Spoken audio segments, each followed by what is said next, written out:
वटपौर्णिमेच्या दिवशी अहिल्यानगर शहरातील एक विवाहित महिला बेपत्ता झाल्यानं खळबळ उडाली आहे।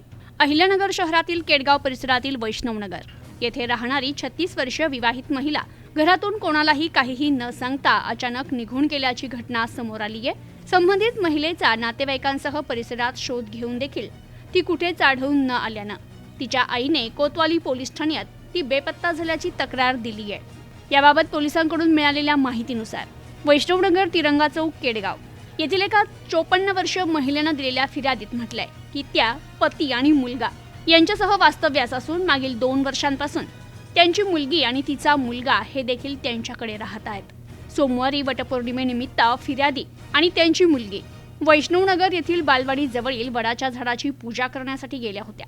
पूजा करून त्या दुपारी 12:30च्या सुमारास घरी परतल्या।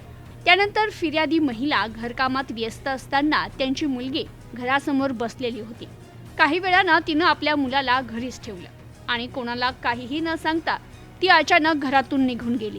बराच वेळ होऊन देखील मुलगी घरी परतली नाही, त्यामुळे तिचा वैष्णवनगर परिसरात आणि नातेवाईकांकडे शोध घेण्यात आला, मात्र ती कुठेच आढळून न आल्यानं अखेर तिच्या आईने कोतवाली पोलीस ठाणे गाठत तेथे बेपत्ता झाल्याची तक्रार दिली असून पोलीस तिचा शोध घेत आहेत।